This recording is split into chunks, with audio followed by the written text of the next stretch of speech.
Арыбаңыздар, урматтуу көрүүчүлөр. Эфирде мен Сейтек Качкынбай, кайрадан сиздер менен улустөр жана турмуш көрсөтүүсүнүн кезектеги чыгарылышын алып чыгып отурам. Бүгүн бизде бир өзгөчө тема. Жаштардын саясаттагы орду болмокчу. Ал үчүн бизге конокто бүгүн экс депутат, экс жаш депутат, Ата Мекен партиясынын мурдагы депутаты Бактыбек Калмаматов мырза. Кош келипсиз. Сизди негизинен мен Бактыбек деп азыр тааныштырып койдум, өзүңүздүн атыңыз. Бирок коомчулукта, кыргыз саясатында бирок Бакыт Калмаматов деп белгисиз да. Мен өзүңүздүн атыңыздан айтып койдум. Мен уккандан Баткен жакта сизди Бакыбай деп айтышат, Эмесе Бактыбек мырза, азыр мен бүгүн кичине анонс кылганда көпчүлүк айтып калды. Бул Бактыбек мырза менен мындай интрига болот окшобойт депчи, интрига интервью болобу депчи. Интригадан мурун идеология жөнүндө сөз кылалы. Сиз мурда Ата Мекен партиясында депутат болчусуз да. Ошол партиянын мүчөсү элеңиз. Бизге белгилүү, бул Ата Мекен партиясы социалисттик партия да, азыркы күндө. Бирок 90-жылдары бул Ата Мекен партиясы мен билгенден оңчул, улутчул партия болгон да. Ушу сиз кантип ушу Ата Мекен партиясына кирип калдыңыз? Эмне себеп болду?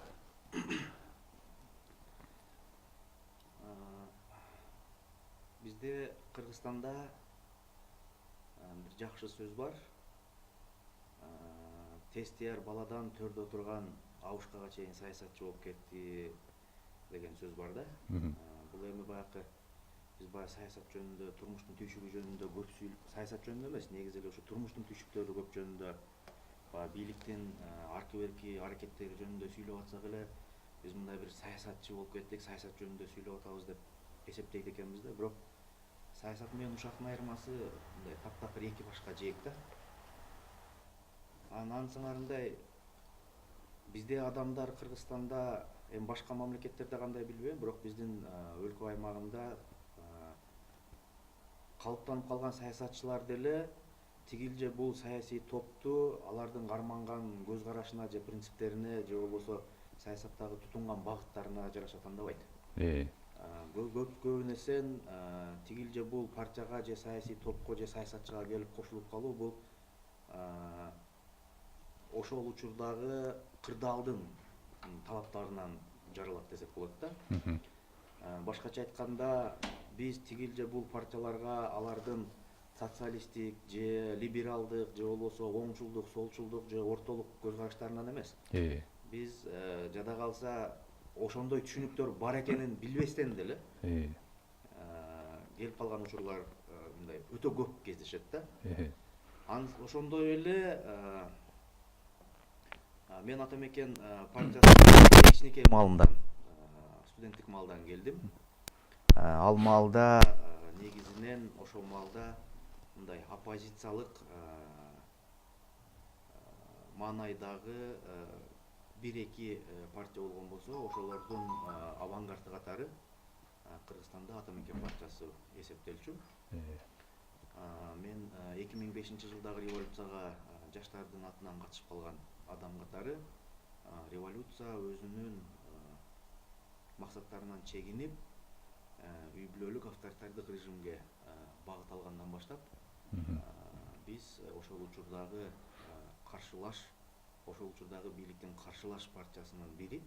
Эми ошол учурда канча партия алардын каршылаш экенин мен билбейм, бирок мага окшоп эле көп адамдар Ата Мекен деп билишчү. Биз ошол аркылуу ошол учурда Ош облусунун Ата Мекен партиясынын Ош облусун караган, анан ошол лидердин төрагасынын биринчи орун басары Дүйшөнкул Тезекбаев Чотонов деген мырза аркылуу ушул партияга келип кошулгам. Мындайча айтканда, тарыхый муктаждык сизди Ата Мекен партиясына алып келди деп койсок болот да, ошол үчүн. Эми Бакиев менен күрөшүш үчүн алардын бараткан жолу туура эмес экенине мындай каршылык көз карашты биригиш үчүн мен эми Алга Кыргызстанга же Адилет партиясына кирип ала албайт элем да. Бир эмне үчүн СДПКга кирген жоксуз? КСДПга Атамбаев. Мен СДПК деген партия бар экенин да мен кече кийин эле билдим. Кече билдиңиз. Ошондой партия бар экенин да. Мен эми ал партияны бул эми кандай? Бул ал партиянын рейтингинин төмөндүгүн же болбосо саясаттагы чабалдыгын көрсөтпөйт менин көз карашымча. Бирок ошондой партия бар экенин мен кийин эле билдим. Мына азыр жаштар деп айтып атабыз да негизи.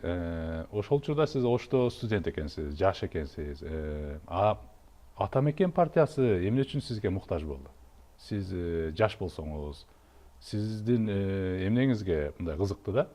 Негизинен Сиз Каракулжалыксыз, Чотонов деле Каракулжа болуп атат. Азыр бул Каракулжа жөнүндө, клан жөнүндө дагы сөз кылабыз. Биринчи жөнүндө айтып берсеңиз. Биринчиден мен Чотоновдун Каракулжалык экенин, анан ошондой Чотонов деген адам бар экенин билчү эмесмин.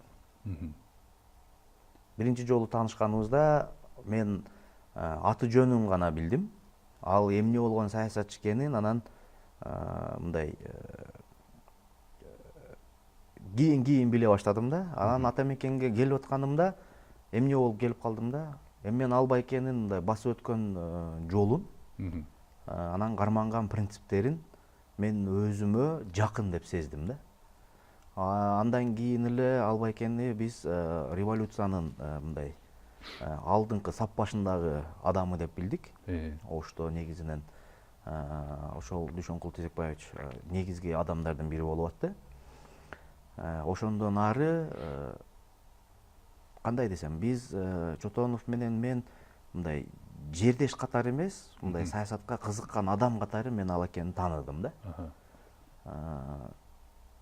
Эгер атбашылык болсо деле же тоңдон болсо деле сапарыбыз ошол учурда бир болмок. Бир болмок, Бир болмок. Экөөңүздөр Каракулжадан болуп калганыңар мындай кокустук бул жер. Бул кокустук. Кокустук эле. Эми азыр Чотонов жөнүндө сөз кылдык. Могу сиз Каракулжадансыз, Могу азыр хан мындайча айтканда, жөнөкөй сөз менен айтканда, бүгүн өлкөдө Каракулжадан, Кыргыз Республикасынын, Кыргыз мамлекетинин ханы Каракулжадан. Мындайча айтканда, Каракулжада өзүнчө бир феномен болуп атат бүгүн. Бул жөн деле да, мындай карасак, мына сиз Каракулжадан экенсиз, Чотонов Каракулжадан, андан сырткары Осмоновдор бар, мен билгенден 2 Осмоновдор бар. Булар да Каракулжадан да. Мындайча айтканда, Каракулжада бир кландар барбы? Бул жөнүндө кабарыңыз барбы? Эмне? Кыйындар чыгып аткан себебичи? Кыйындар мен кыйындар кантип чыгып атат, мындай Мен бул сөздү нейтралдуу мааниде айтып атам. Эми өңүлүп мен мындай жаман жакшы деген баа менен эмес. Териштирип көрбөпмүн. Феномен катары айтып атам. Мен эми мындай Каракулжалык кимдер кантип чыкты, анан кандай болуп келип калды, мен негизи мындай бири-бирине байланышпаган күчтөр деп билем. Каракулжалык деген клан бар экенин мен бүгүнкү күнгө чейин уккан эмесмин. Каракулжа деген клан бар экенин. Эгер Каракулжадан чыгып аткан депутаттар болсо, саясатчылар болсо, алар бири-бири менен кээ бир эле учурда кесилишкен кырдаал болбосо, андай кесилишүүлөр дээрлик жокко эсе. Себеби ар кимиси өз алдынча өз арабасын өзү тартып, өзүнү өзү чыгарып аткан балдар. Ар кимиси бирөөдөн кайсы бир деңгээлде көз каранды эмес адамдар. Ар кимдин көз караштары башка-башка, бирөө бири-биринин көз карашын колдобой коюу мүмкүндүгү бул мындай көбүрөөк. Бирин-бири колдобой коюшу кайра көбүрөөк, мындайча айтканда көбүрөөк. Эми мындай кылышыбыз керек да, биз Каракулжа дегенде бул тигил же бул адамдын менчиги же болбосо бир бренд эмес. Бул 100 миңге чукул эл жашаган район. Андай райондон Кыргызстанда бизден башка дагы 39 район бар. 39 бар. Бир нече уруудан турган район, 12 айыл өкмөт, 30 миңден ашык шайлоочусу бар. Учурунда министрлер, депутаттар бир нечелеп, 2010-жылы эле 7 депутат чыкты да. Ушунун өзү. Ал жакта мындай баардыгы, бир партия же болбосо бир адамдын кызыкчылыгын көздөп камчы чапкан адамдар эмес экенин далили да. 12 уруу болсо демек 12 атаман өзүнчө ар бири бар да. Мисалы айталы Мисалы үчүн бир эле айыл өкмөттөн 7-8 10дон ашык саясатчы бар, айыл өкмөттөр бар. Жада калса ошолор дагы 10 башка көз карашты карманышат. Бир райондо эмес, бир айыл өкмөттөн чыккан 10 киши 10 башка көз карашты карманат. Мисалы айталы ошол эле могу Карагузду айталы, Карагузда тасмалар, анан таздардан да кыйындары бар. Тасманыкы өздөрүнчө бар. Бул жакта теңиз байлар, нары да бөрүлөр дегенде сыяктуу. Карагуздан айтсак, бул негизинен бул атаандаштыгы бар, бирок ошонусу да бир феномен да. Бүгүн ошол жактан мындай көп чыгып атканы салыштырмалуу. Негизи мен саясатта мындай айтат элем да. Ушу саясатчыларда эми бул мен улуу саясатчыларга акыл үйрөткөндөй болбойм, бирок учурдун талабы ушундай болуп атат да. Саясатчылар ушу саясатты ойногондочу айылын, айыл өкмөтүн, районун этегине ороп алганды токтотуш керек да. Анан бийликке келип калганда эле же бийликке кетип атканда эле районум, айыл өкмөтүм, айылым дейт. Анан жетип алгандан кийин баягы тизеден баткак айыл ошо боюнча эле баткак. Ал бийликтен кеткенден кийин деле ошо баткак. Анан баягы элдин көр турмушу дагы эле баягы көр турмуш да. Биз ушу бир нерсе болсо эле баягындай немедей калабыз да. Мына азыр эми ушу мисалдан улам айтып атам да. Мына азыр Каракулжалык президент болуп турганда эми Каракулжалыктардын күнү тууду да. Бул теңирден тескери, бул жалган. Бул жалган да. Мен айтып атпаймынбы, эгерде Каракулжадан чыккан балдар азыркы күндө жакшы бир кызматта отурган болсо, Сооронбай Шарипович президентке болгонго чейин алар андан да жакшы кызматта отурган. Тилекке каршы бул киши президент болгондон кийин көп балдардын тизгини тыйылып калды. Мындайча айтканда, президенттик кызматы башка балдардын карьералык өсүүсүнө кескин бөгөт койду. Сөз тийип калат дегени бар. Же болбосо жөн эле дагы Каракулжалыкты коюп атабы деген сөз чыйып кетпесин деп кое албай аткан кырдаалдар бар. Толгон токой толтура да. Мындай кырдаал учурунда Аскар Акаевдин маалында Кеминде да болсо керек, Курманбек Салиевичтин маалында Сузакта да болсо керек, Алмаз Шаршеновичтин маалында Чүйдө да болсо керек. Мындай кырдаал ушундай болот да. Бар болгон нерсе, мен эми буну мындай тилек катары, максат катары айтат элем, ушу саясатчылар элди журтту жамынып алып чапкылаганды токтотушубуз керек да. Мындай көз караштар менен, идеялар менен эл ээрчиткенге өтүшүбүз керек дегенди айтайын деп атам да. Анан ушу кыйналган маалда эле районду эстеп, анан дагы бир нерсе болгондо эле районду эстеп, башка маалда мына Кыргызстанда 453 айыл өкмөт болгон болсо, ошонун 90% бүгүн дотацияда отурат. Ошол президент чыккан Кемин дагы, президент чыккан Сузак дагы, ошол президент чыккан Арашан дагы. И ошол азыр президент болуп турган Каракулжа дагы. То есть булардын кандайдыр бир чоң ийгиликтерди жаратканы айылдардын жашоо турмушун мындай бир кескин өзгөрүүгө алып келип койгон жок дегенди айтайын деп атам да. Эми бул мындай парадокс бул. Бул парадокс. Бул парадокс. Но сиз жаш саясатчы катары келдиңиз да. 2010-жылы депутат болуп келдиңиз. Бирок 2015-жылы кайра тизмеден көргөн жокпуз да. Ошондо 2010 менен 2015-тин эмнеси айырма болуп калды? 2015-жылы эмес, 2015-жылга чейин эле революция бүттү. Биз революция жараткан, негизи эле өзү каармандарды, кайсы бир адамдарды элге мындай бир өзгөчө кырдаалдар таанытат экен да.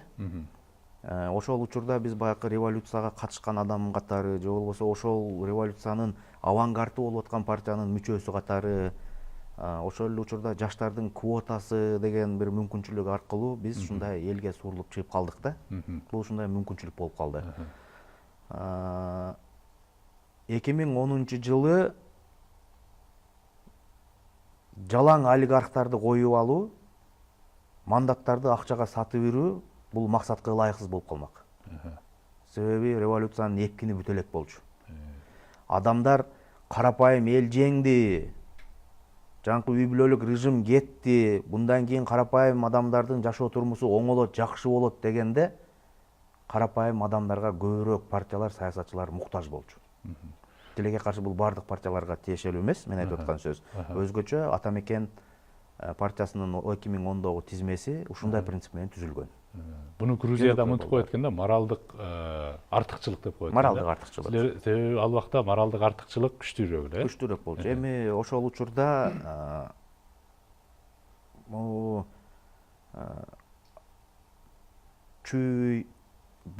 Чүй, Нарын, Ысык көл жакта оппозиция болуу, мындай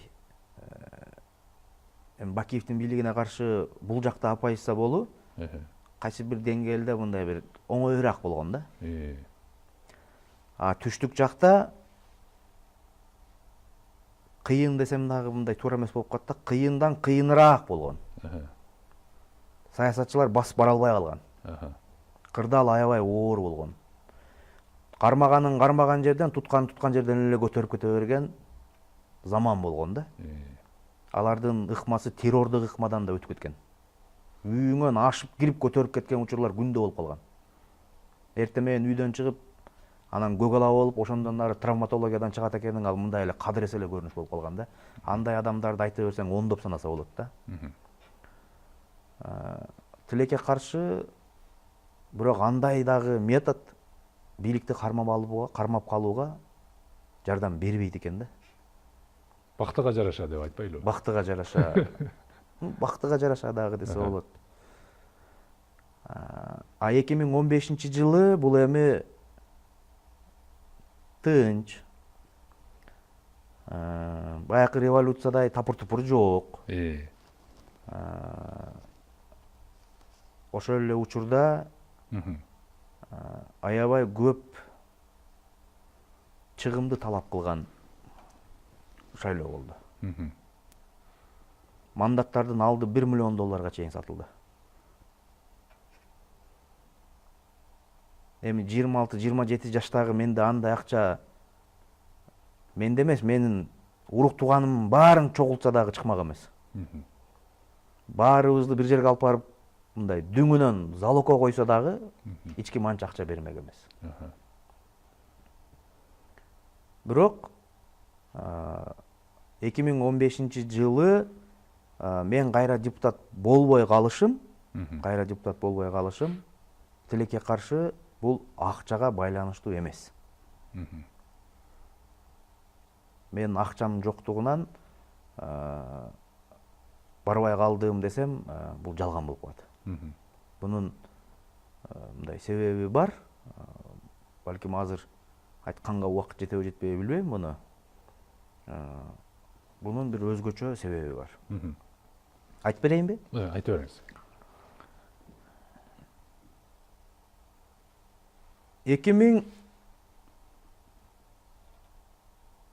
2010-жылдан биз келгенден баштап эле Ата Мекен партиясынын башы мындай күрөштөн, саясий күрөштөн чыккан жок да. Ошол учурда реваншисттик күчтөр дагы аябай күч алды. Аларга каршы күрөшө турган мындай бир реалдуу жогорку кеңештин ичинде дагы сыртында дагы күчтөр аз болуп калды да. Жада калса ошол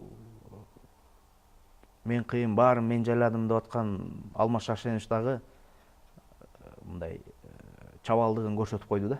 Мындайча айткандачы. Ошол учурда Өмүрөк Черкешев өзүнүн партиясы менен, фракциясы менен жоопкерчиликти мойнуна алышка туура келди. Бул кескин чоң өзгөрүүлөргө алып барды. Партия шайлоодо берген убадаларынан чегинип, реваншисттик күчтөрдүн мизин майтаруу аракетине өттү. Жүздөгөн, миңдеген саясий душмандарды жаратты ушул биздин күрөш. Бир нече премьер-министрдин, спикерлердин тагдыры менен байланыштуу болду бул нерселер, күрөштөр.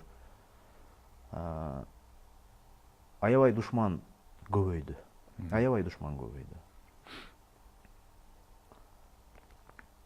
2015-жылы шайлоого бараардын алдында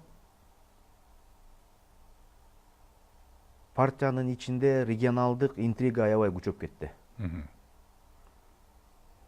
Бунун эң негизги келип чыгуу себеби Өмүр Ишкешевдин партиянын төрагалыгын мен өткөрүп берем деген мындай жакшы бир ою болгон.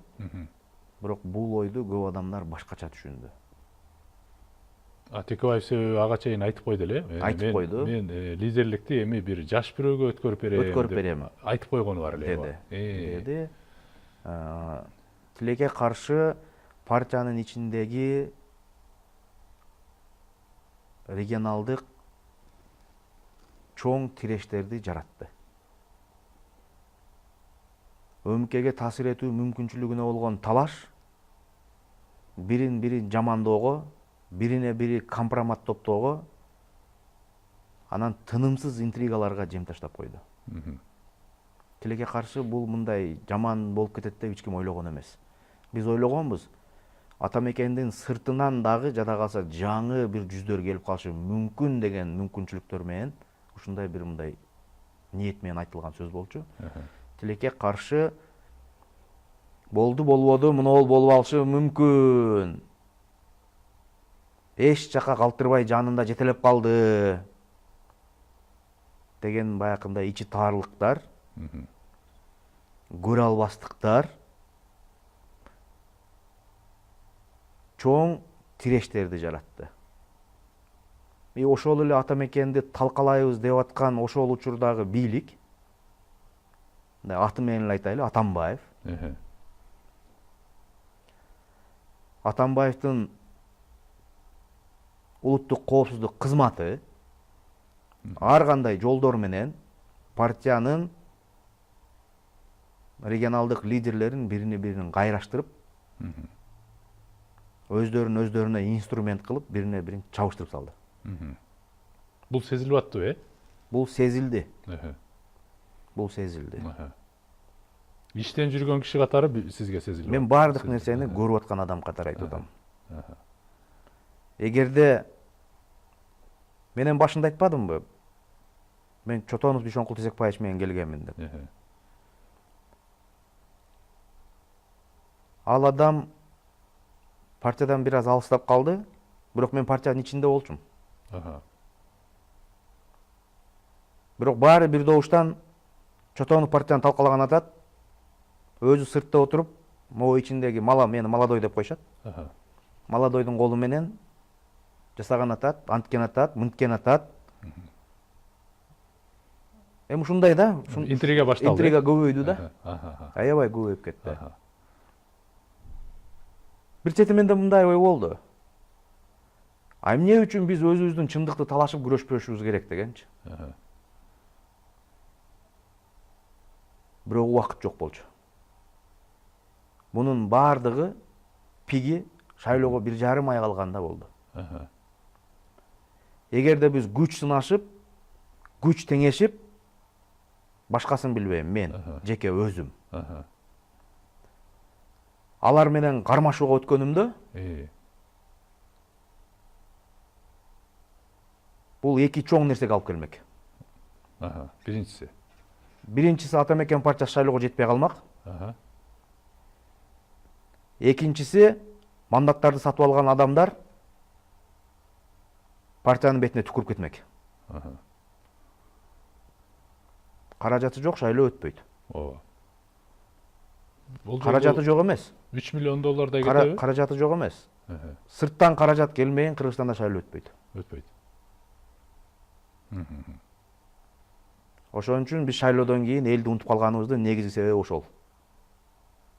Алмайдын бермейи бар дейт. Бүгүнкү коомдо, кыргыз коомунда Бакыт мырза, азыр бул дилемма да. Азыр өзүңүз айтып кеттиңиз. Эгер партиянын ичинде, мисалы Текебаев мырза жакшы эле ойду айтты деп атасыз. Мен лидерликти берейин, эми мен вождько окшоп калдым, илгертен бери эле жалгыз эле өзүм жүрөм. Ал жашым деле келди деди. Деп айтты да. Эгер шайлоо өткөрө турган болсо партиянын ичиндечи, мисалы, андай болсо партия шайлоого жетпей калат деп атасыз да. Себеби ичинде жаңы жүздөр пайда болду дейли. Шайлоо өткөргөндө эмес. Бул жакта мындай болуп калды да. Бул жакта таасир талаш болуп калды. Текебаевке болгон, ÖМК кимди көп угат деген.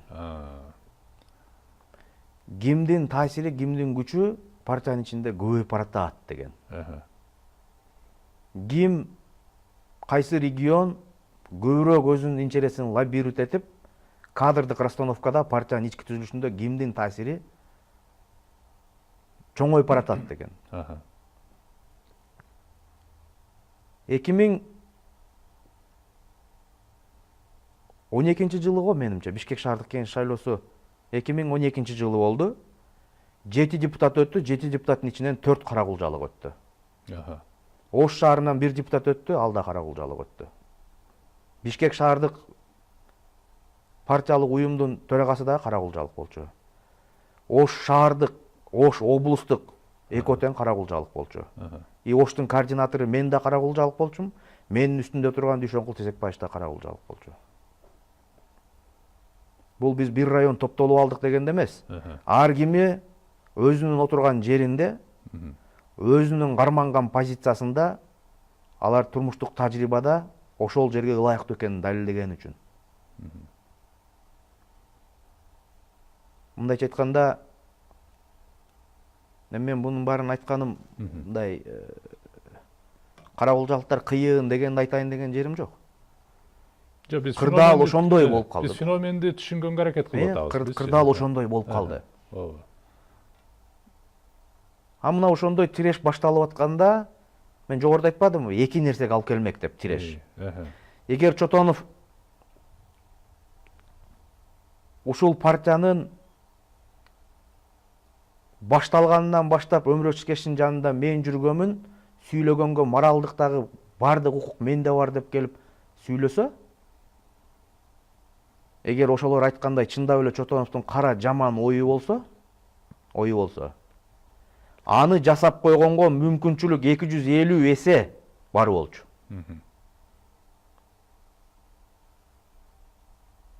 Бирок кылган жок аны. Кылмактак эмес. Себеби Өмүрөк Чиркешев менен Дүйшөнкул Тезекбаевдин бул жашоодогу биринчи тапканы алардын балдары, кыздары эмес. Атамекен партиясы ал экөө үчүн биринчи баласы. Даже алардын балдарынын жашы Атамекен партиясынын жашынан кичүү. Алардын бул турмуштагы алып келаткан, кадырлап келаткан, теңдеши жок, жоготконго болбой турган байлыгынын эң негизги бирөөсү ушул партия болчу. Ошон үчүн жеке менде мындай чечим кабыл алуу кырдаалы пайда болду. Шайлоого барам деп мен баарын эликтирип, тууган уруктар келип, эмне деген гана сөздөрдү айткан жок мага. Ушунча элди козгоп коюп, анан барбай коесуңбу? Ушунча жыл эл менен каттоону байланышты түзүп алып, эми барбай коесуңбу? Агитаторлорго эмне деп айтабыз, андай деп айтабыз, мындай деп айтабыз деди. Бирок мен тигилердин интригасына кошулуп алып чабышсам, мен жогоруда айтпадымбы? Өмүрөк Чиркешевдин эң улуу кызы партиядан кичүү. Бул жашоодо эмнени эгип, эмнени чоңойткон болсо, ошолордун биринчиси бул Атамекен. Анан ушунча жакшылык кылып, ушунча мени депутат кылып, ушунча күнгө жеткизген адамдын бул турмушта тапкан эң чоң байлыгын талкалап койгондо мен адам болбой калбаймынбы? Мен ким болуп калам анда? Бүгүн жаман болушу мүмкүн Текебаев, эртең жаман болушу мүмкүн. Моралдык тизгиниңиз сизди артка тартты. Ооба. Бүгүн жаман болушу мүмкүн, эртең жаман болушу мүмкүн. Кыргыз үчүнчү? Кыргыз үчүн. Жакшы болуш үчүн бир эле жолу бар, өлүп бериш керек. Биз өлгөндөн кийин мактайбыз да, бар жоктун кадырына өлгөндөн кийин жетип, өлгөндөн кийин айтабыз. Бирок ушу Атамекендин тарыхында мен Атамекенди 2015-жылы талкалап койгон адам катары жазылгым келген жок. Мага канчалык оор болсо дагы, мен тизмеде, мен билбейм канчанчы экенмин тизмеде. Мага айтышты сен 7-чи болчуң тизмеде депчи. Мен канчанчы болсом дагы, тууган уруктар эмне десе дагы, мен ошол интригадан басып кетип кана партияны сактап калганга кайсы бир деңгээлде салым кошо алат экениме көзүм жетти. И мен унчукпай басып кеттим. Мен ата мекенден башка жака бакыт издеп, же болбосо өзүмө жыргалчылык издеп кеткен жокмун. Мени чакыргандар көп болду андан кийин дагы. Жада калса кийин Текебаевди алсыратыш үчүн эмне деген гана сунуштарды беришкен жок. Мен бардыгына ушинтип жооп бердим. Мен ата мекенден кетиш керек болсо, кетиш керек болду, кеттим. Мен эч кимисине капа эмесмин, эч кимисине нааразы эмесмин. Бул тагдыр. Кыргызстанда ата мекен партиясы аркылуу бактысы ачылган жүздөгөн саясатчыларды билем мен. Эгер кыргыздар бүгүн ушул адам, идеалдуу адам деп аткан бир 200-300 саясатчы болгон болсо, ошонун 100-ü же болбосо 50-сü ата мекен менен сапарлаш, ата мекенин ичинен чыккан балдар, кыздар, байкелер, эжелер. Мен аларды билем да. Азыр могу айтып кеттиңиз да, талкалоо деген сөз ачкыч сөз болуп калды. Мен ата мекенди талкалагым келбейт деп айттыңыз да. Бул негизи бул мен азыр айтайын деген нерсе бул ата мекенге эле тиешелүү нерсе эмес да. Бул жалпы Кыргыздагы саясий партия системасына тиешелүү нерсе да. Эгер партиянын лидери жок болуп калса, бүгүн бизде мындай биз партия жок да негизичи.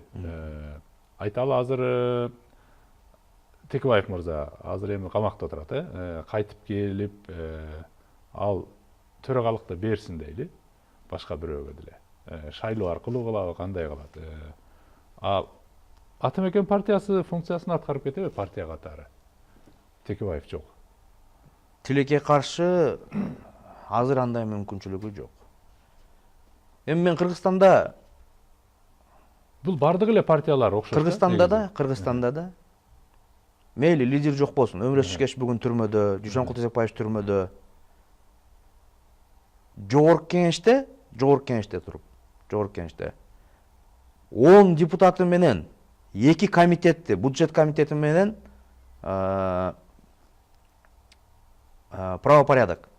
Ушул 2 комитетти кармап турат. Ата мекен фракциясы. Бүгүн партиянын да дайыны жок, фракциянын да дайыны жок. Мага ишенбесеңер, канча жолу фракция өткөрүптүр, канча жолу партийный чогулуш өткөрүптүр, аны мындай изилдеп билип алсаңар болот. Эгерде ата мекендин офисине бүгүн адамдар барбай аткан болсо, ата мекенге таарынган үчүн эмес. Ба чоң ата чоң энең өлсө анын үйүнө барбай калгандай эле, ошондой эле кырдаал деп түшүнө берсеңер болот да. Бүгүн өмке жок. Партиянын негиздөөчүсү жок, лидери жок. Ал жака адамдардын мындай барганга мындай бир эч кызыгы деле калбай калды. Мына бул жерде тарыхый парадокс пайда болуп атат да, Бакыт мырза. Азыр мына негизи биз сөздүн башында эле өзүңүз айттыңыз да, биз негизинен бир партияларга адамдар кошулуп атканда биз анын бир платформалык же идеологиялык багыт үчүн эмес, ошо тарыхый кырдаал ошол учурда алып кирип коюп атат. Биз керек болсо ошол партиянын оңчулбу же солчул, либерал же социалист экенин жада калса билген жокпуз деп атабыз да. Бирок мына биз партия түзүп атабыз, партия менен иштеп атабыз. Бирок партияны аягында бул эмне үчүн биз иш кылып атабыз? Партиялар жок дегенде аягында өзүнүн идеологиясын калтырып кете албаса, бул мына эң легендардуу деген, мисалы ата мекен деген партияда лидери жок болуп калса, бул партиянын үйүнө эч ким барбай койду деп атасыз да бүгүнчү офисине. Бул тарыхый мынандай парадокс ушинтип улана береби? Бул ошондой болбош үчүн эмне кылышыбыз керек? Эмнеге ушундай болуп калды билесизби? Ошондой болбош үчүн эмне кылышыбыз керек? Ата мекенди, анын ичинде Текебаевди ушундай кырдаалга алып келиш үчүн бүтүндөй килтеген госмашинанын 28 жыл убактысы кетип калды. Ошол 28 жылда Текебаевди талкалагандан башка иш кылганда биз Эвак, Дубай, Нью-Йорк болуп калмакпыз. Килтеген өлкөнүн багытын аныктай турган, президенттерге, өкмөткө жол көрсөтө турган улуттук коопсуздук кызматы 28 жылдан бери саясатчыларды аңдыгандан колу бошобойт. Бүгүн дагы дал ошол жумуш менен алек. Эгер президент, өкмөт, ички, тышкы саясатта кандайдыр бир чабалдыкты кетирип аткан болсо, түздөн түз ушул улуттук коопсуздук кызматы күнөөлүү. Сизге кайрылуу ушул жерде дагы суроо анда, Бакыт мырза. Дагы эле ачкыч сөздө өзүңүз жооп берип атасыз да. Текебаев менен күрөшкөн жападан жалгыз ушул күнгө чейин 28 жыл күрөшкөн бул мамлекеттик аппарат деп атасыз. Машина. Анын ичинде КГБны айтып атасыз, же прокуратурабы ушундай Кожоюндары менен кошуп. Кожоюндары менен кошо мажбурлоочу институттар болуп атат да. Ооба. Мен оюмча Текебаев мырза ушуну өзү дагы абдан жакшы билчү, билет деп ойлойм бүгүн делечи. Билет. Бирок 2010-жылы өзүндө ушунчалык сонун мүмкүнчүлүк болду да, ошол машиненин тиштерин аралап же тегиздеп, ошол кожоюну тиштеп койбой турган кылып, ошону коллективдүү орган парламентке берип кете турганга мүмкүнчүлүгү бар эле да. Парламенттик башкарууну калтырып кеткенге мүмкүнчүлүгү бар эле. Эмнеге алы жетпеди? Бул жакта Ошону билчү го өзү. Ооба. Бирок парламентке улуттук коопсуздук кызматы менен башкы прокуратураны берип коюу бул менимче туура эмес. Бул 120 адамдын акылы менен иштей турган ишкана эмес экөө тең. Бул улуттун лидерин, журттун атасын, адилеттүүлүгүн жана арбитрдык миссиясын аткарганга түздөн түз жардам бере турган эки негизги инструмент. Тилекке каршы биз адилеттүүлүктү чагылдырыш үчүн же болбосо арбитрдык миссияны аткарыш үчүн эмес, оппоненттерди талкалаш үчүн, анан өзүбүздүн бийликти күчөтүш үчүн ушул эки инструментти тынымсыз 28 жылдан бери колдонобуз.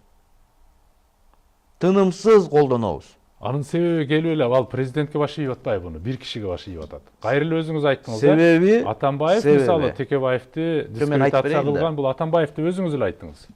Жок, эми бул бир эле Атамбаев эмес, бул жакта Бакиев да бар, Акаев да бар. Кайра эле ушул органдар Атамбаевге баш ийчү да. Ооба. Ал демек Атамбаев колдонот да анда, эгер ал кишиге, ал Атамбаев эмес, башка киши болсо деле. Андан башкасы келсе деле, колдоно берет. Да. Бул адамдын абийири менен гана ченеле турган маселе болуп калып атат да. Анда биз абийирди күтүп жүрө беребизби дагы 30 жыл, 50 жыл? Бийликке келерде эл үчүн өлүп берем, менен адилеттүү адам болушу мүмкүн эмес, жалгыз болсо менмин.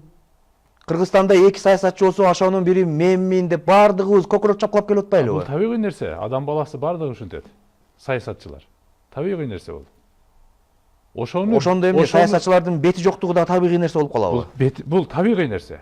Бул природа ошондой. Анда кыргыз куруган экен анда. Анда куруган экен анда. Ошон үчүн дүйнө жүзүндө. Бирок бул жакта эң бети жоктордун, ыйманы жокторду жөнгө салып кое турган ошон үчүн парламентаризм деген инструмент бар. Мен толук кошулам. Бул биз мыйзам менен эмес, 28 жылдан бери түшүнүктөр менен жашайбыз. Кагазга парламенттик деп жазып койсок дагы, өкмөттүк деп жазып койсок дагы, биз 28 жылдан бери бир күн дагы президенттиктен башка башкарууда жашаган жокпуз. Биз азыр дагы абсолюттук президенттик башкарууда жашап атабыз. Жогорку кеңештин чабалдыгы дагы, өкмөттүн чабалдыгы дагы бул президенттин чабалдыгынын негизги көрсөткүчү. Анткени жогорку кеңеште саясатчылар эмес, өмүр бою гос машинанын, мамлекеттик машинанын запкысынан тажап, ушул депутаттык мандатым менен болсо дагы өзүмдүн жеке ишканамды, жеке ишкерлигимди коргоп калайын деген бизнесмендер отурат. Алар эч качан элдин таламын талаша албайт. Андай укуктан алар ажыратылган. Себеби Кыргызстандын экономикасы, ВВПсы болжолду 6 миллиардка чукул болгон болсо, бул жалган. Себеби көмүскө экономикада 4 миллиард доллардан ашык акча жатат. Бандиттин дагы баары ошонун айынан көбөйүп атат. Ошол бизнесмендерди сааш үчүн. Коррупционердин дагы баары ошонун айынан көбөйүп атат. И парламенттин чабалдыгы дагы ошонун айынан болуп атат. Кыңк этсе, эбак эле токулуп, жазылып бүтүп саясий кургап калган кылмыш делолары бар. Анан эмей. Бардыгы ордуна киргизип коет. Анан эмей. Эгер бүгүн азыр парламент кичине тил бүтүп сүйлөп калган болсо, ал бар болгону Атамбаевди бир жолу чөктүрүп, азыркы президенттикти күчөтүш үчүн сүйлөп атат.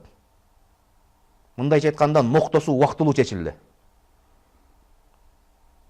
Bundan дагы өкүнүчтүү кырдаалдар бар өлкөдө. Айта берсек, мындай арман көп да, угуп аткан адам асан кайгы болуп кеттир деши дагы мүмкүн да. Жок, биз эми азырчы. Бирок эми мен бир нерсени токтолуп айтып коюшум керек да. Мен бир нерсени айтып коеюн да. Бир ооздон угуп атабыз, жакшы нерсе айтып атасыз. Мен түшүнгөнгө аракет кылып атабыз. Бир нерсени айтып коеюн. Президенттик башкаруу, парламенттик башкаруу, деги эле башкаруу принциптери, башкаруунун тартибин талашуу бул жөн эле дейди сөз. Бул эптеп эле шылтоо кылып конституцияны өзгөртүп, ошонун ичине өзүнүн кызыкчылыгын тыга калыш. Эл жогорку кеңештин депутаттарын аябай кылдаттык менен шайламайын, конституцияга 90 жолу парламенттик деп жазып, 100 жолу өкмөттүк деп жазып койсоң дагы ал президенттик өлкө боло берет. Себеби биз мына караларды айтабыз го, жазылбаган менен закон менен жашайт депчи. Эми бизде уже караларды айтканга да моралдык укук жок. Биз давно каралардын закону менен жашайбыз.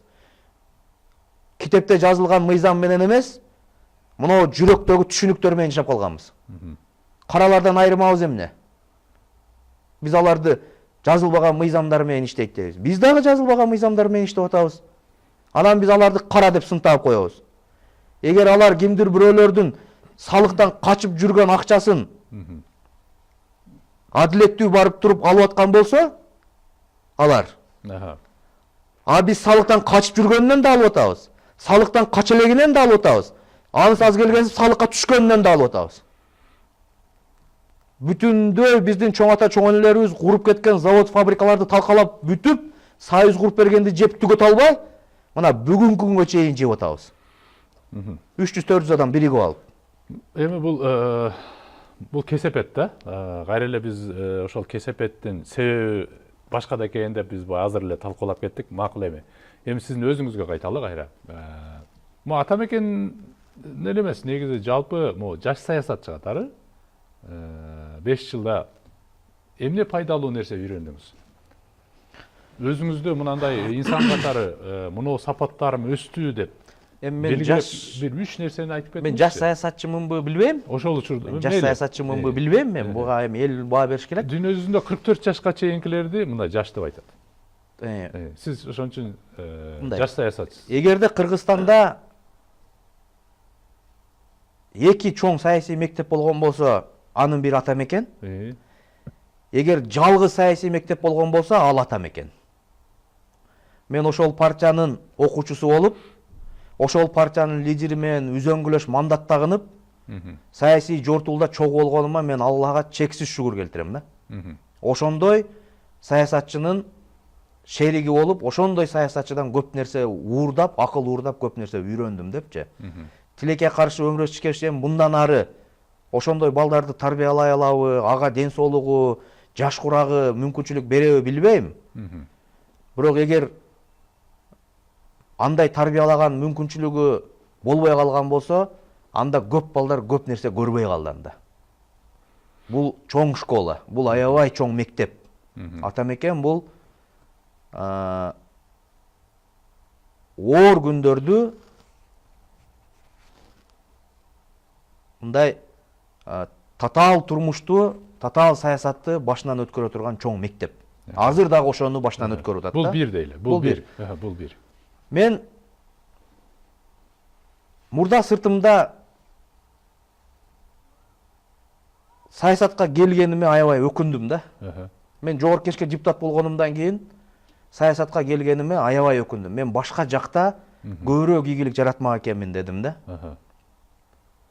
Тилекке каршы акыркы күндөрү мен саясатка келгениме аябай сүйүнүп атам.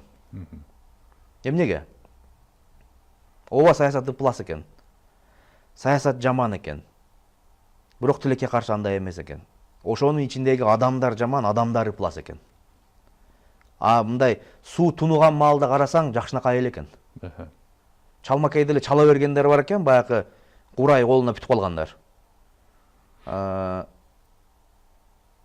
Мен жогорку кеңешке келгенге чейин бардык нерсе эмнеге мынтип эле койсо болбойт, эмнеге антип эле койсо болбойт, мунуну монтип эле чечип койсо болот го, мунаны анандай эле кылып чечип койсо болот го деп көп кыялданчымын.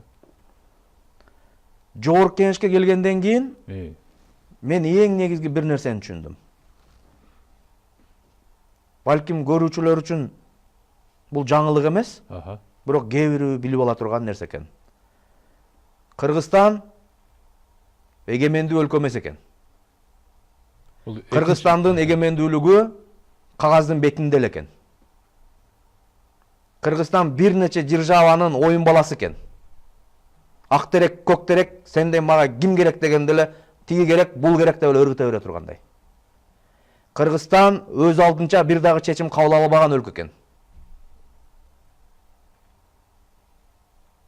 Жада калса акыркы тиги жака бул жака каттап аткан каттамдардан да байкасаңар болот. Бир күн бу кошунаны карап чуркайбыз, экинчи күнү тиги кошунаны карап чуркайбыз, тигинisi катараак сөйөп койсо бери карап чуркайбыз. Мен өнүккөн өлкө курабыз деген оюмдан жогорку кеңешке депутат болгондон кийин, Кудайым, ушу биздин өлкө эгемендүү болуп калса экен, ушу эгемендүү өлкө куруп алсак экен деген гана тилекке келип калдым. Ат башыдагы Ахмат, казармандагы Балтабай, же болбосо тоңдо жаткан Сапарбай өлкөнү өнүктүрүш керек, өлкөнү мынтыш керек деп отурган болсо, а мен азыр эптеп эле ушул өлкө эгемендүү болуп алса экен, өз алдынча чечим чыгаргандай бир деңгээлге жетип алса экен, тигинин этегин, бунун этегин кармаган жашоодон кетсек экен, биздин хандарыбыз, бизге келген бийлерибиз батышты, чыгышты, түндүктү, түштүктү эмес, элдин оозун караса экен, элдин ою менен эсептешсе экен, ошондой бир хан келсе экен, ошондой бир бий келсе экен, ошондой бир журт атасы, улут лидери келсе экен деп ойлонуп калдым. Бул экинчиси болду, Экинчиси. Үчүнчүсү.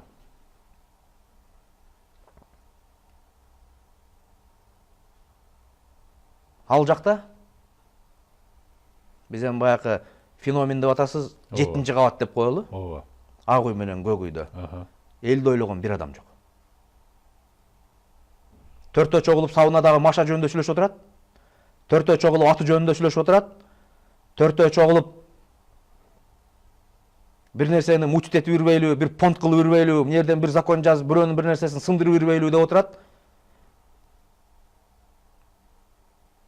Эртеңибиз эмне болот? Бүрсүгүнүбүз кандай болот деп адамдар ойлонбой калыптыр. Себеби алардын оюнан эч нерсе өзгөрбөйт экенин алар эбак билет экен.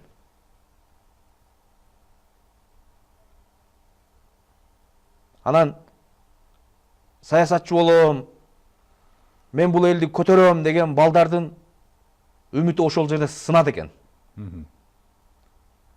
Бул эл эртең деле дагы акчалууну ээрчип кетип, элим деген балдардын тиши, аазусу жөн эле талкаланат экен деген ойго келет экен. Анан алардын акылы менен эсептеп отурсаң, биздин акылдуу балдардын, билесизби, акылдуу балдардын душманы эмне экен? Алардын акылы экен. Алар биз Россиядан, Америкадан же Кытайдан, тиги бир чоң державалардан көз карандыбыз, өлкөнүн ичинде эч нерсе алардын буйругу жок, алардын ишараты жок, өзгөрүлбөйт деп бүгүн эл үчүн, жер үчүн аттанганга, жолго чыкканга, ушул түйшүктү тартканга акылы тоскоол болот экен. Алар тескерисинче сен накта келесоо келсең, сен ошо кыялың менен бул турмушта арасат же алдан жок, же булжан жок, жыргап кеткен болсоң, ошо Текебаевга окшоп түрмөдө чирийсиң деген сөздөрдү угат экенсиң. Бул үчөө болду, Эй. Макул, алкышанда. Азыр эмне менен алек болуп атасыз эми? Саясат бир учурда мындай мектеп болду. Эми азырчы? Азыр эмне иш менен алек? Байдын баласы бай, бийдин баласы гана бий. Кыргызстанды менчигинде ээлеп алган бир 50ден ашык клан бар экен. Бийликке бөлөсү, жээни, тайкеси, байкеси, эжеси, сегези болуп эле алмаш эле келе берген.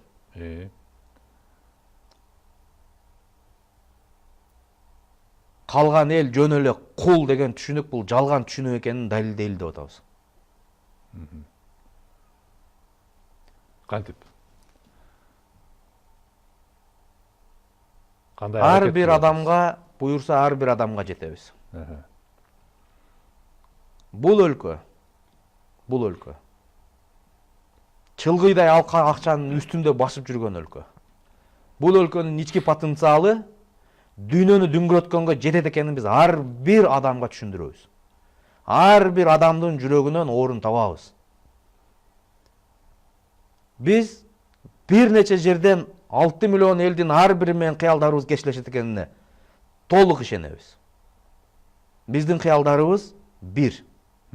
Баарыбыз түйшүктөн арылсак экен дейбиз. Баарыбыз үй бүлөбүз менен толук болуп, санаа тартпай калсак экен дейбиз.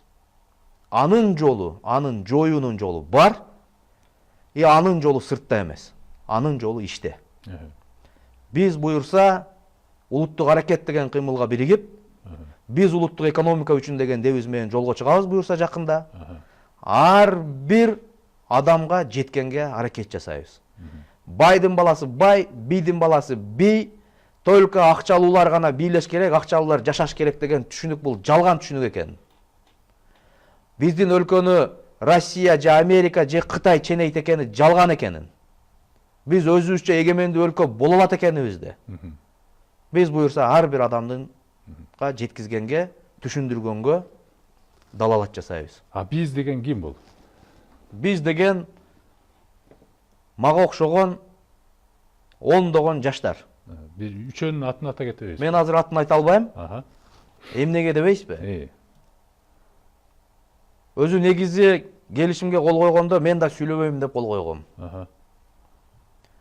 Бизде кыргыз саясаты ушунчалык ыплас. Азыр эгер мен балдардын атын атай турган болсом, баякы госмашина, саясий оппоненттер биз айтып аткан программаны эмес, ошол балдардын өмүр баянын, майка турсасын, жеке турмушун аңтарып отуруп, программаны элди укканга жолтоо кылат. Мен саясаттын ушунчалык мындай биздин саясатчылар ушунчалык ичи тар экенин, ушунчалык ичи кара экенин мен буга чейин билбейт болчумун. Чындап билбейт болчумун. Мен бардыгы эл үчүн иштеп атат го, эл үчүн күрөшүп атат го деп ойлочумун. Мен Каркара эмнеге сатылганын, Үзөң куш эмнеге сатылганын, Газпром эмнеге сатылганын, жакында дагы эмнелер сатылат экенин мен эми түшүндүм. Мен буну шериктерим менен кошо ар бир кыргызга түшүндүрөм. Ар бир Кыргызстандын жаранына түшүндүрөбүз. Ар бир Кыргызстандын жаранына. Эл бүгүн болбосо качан, биз болбосок ким деп уран айта турган учур келди. Бүгүн болбосо эртең кеч болот.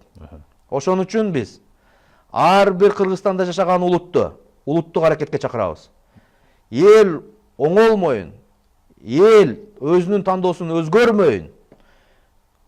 Байлардын тоногону тоногон, талаганы талаган, башка нерсеге алардын убактысы да жок. Ушундай, урматтуу мекендештерим. Негизинен мен түшүнгөндөн улуттук кыймылдар болуп атат бул, аракет деген. Аракет. Мындайча айтканда, бул азырынча экономикалык платформа. Негизинен экономикалык. Мен айтайынбы?